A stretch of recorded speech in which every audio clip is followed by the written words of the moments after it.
एक गांव में एक मुस्लिम साहूकार था, उसके पास बहुत ज्यादा प्रॉपर्टी, बहुत ज्यादा उसने जानवर रखे हुए थे, बहुत ज्यादा उसके पास अनाज था।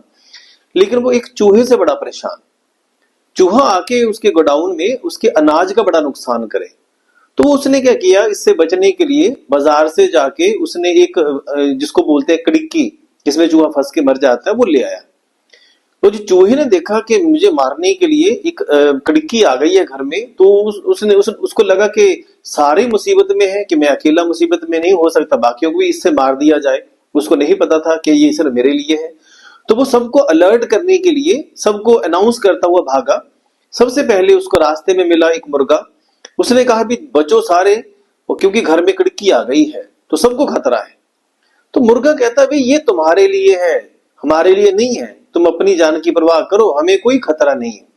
वो बेचारा बड़ा हैरान चूहा कि देखो मैं इनको अलर्ट कर रहा हूं, हो सकता है इनको भी खतरा ही हो। तो वो आगे निकला। आगे उसको बकरा मिल गया। उसने कहा बकरे को कि भाई भागो, जान को बड़ा खतरा है, घर में कड़की आ गई है, तो मैं तो मरूंगा ही, आप भी मर जाओगे, आपको भी उससे मार दिया जाएगा। बकरा सुन के हंसने लगा। वो कहता हमें कैसे मार दिया जाएगा, तुम अपनी मुसीबत हमारे सर न डालो, ये तुम्हारे लिए आई है, तुम खतरे में हो, हमें कोई खतरा नहीं। चूहा फिर परेशान, वो आगे निकला। आगे उसको ऊंट मिल गया। तो उसने कहा ऊंट को कि भी बचो सभी, मैं तो बाकी को भी बोल रहा हूं कि घर में कड़की आ गई है, तो आपकी जान को भी खतरा है। ऊंट बोला कि तुझे खतरा है, हमें नहीं खतरा है, मेरा तो पैर ही कड़की से बड़ा है, तो मुझे तो कोई खतरा नहीं, तुम अपनी जान की परवाह करो, हमारे ऊपर मत डालो। तो हुआ क्या कि रात को उसमें कड़की में सांप फंस गया।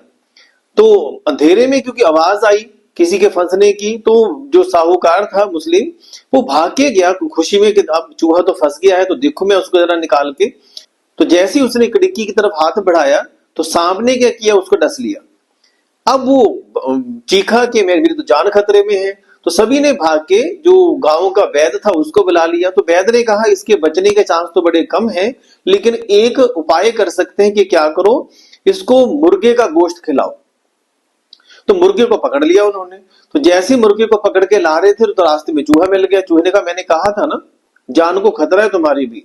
तो लो जी, मुर्गे का गोश्त उसको खिलाया, लेकिन वो बचा नहीं। तो जब वो मर गया साहूकार, तो सबने कहा कि अब इसको कल को दफनाना भी पड़ेगा। तो दफनाने के लिए बहुत सारे लोग भी आएंगे, तो उनको कुछ खिलाना भी पड़ेगा। तो ऐसे करो, खाने का इंतजाम करने के लिए ऐसे करो, कल बकरे का गोश्त बना लो, बकरे को जिबा कर लो, जिबा मतलब उसको हलाल करना है। तो उन्होंने बकरे को पकड़ के ले आए। तो रास्ते में फिर चूहा मिल गया। चूहे ने कहा मैंने कहा था ना, खतरा सबको है, ठीक है तुम पकड़े गए, अब देखो तुम मारे जाओगे। तो जो बकरा उन्होंने मार दिया, और अगले दिन का सारा कार्यक्रम उनका हो गया।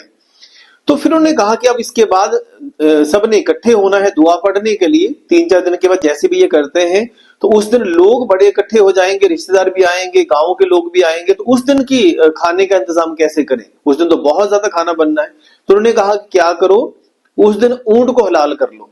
तो ऊंट को पकड़ के जब ला रहे थे, तो रास्ते में फिर चूहा मिल गया। चूहे ने कहा कि तुम तो कह रहे थे कि मेरा पांव कड़िक्की से बड़ा है, फंस गया ना तुम, तेरी तो गर्दन फंस गई उस कड़िक्की में, मैंने पहले कहा था खतरा सबको है। तो इस कहानी से ये आपको सीखने को मिलता है कि जब एक पे मुसीबत आए, तो बाकियों को अगर हेल्प ना कर सके तो हंसना नहीं चाहिए, क्योंकि हो सकता है उसकी मुसीबत उसको छोड़ के आपके पास पहले आ जाए।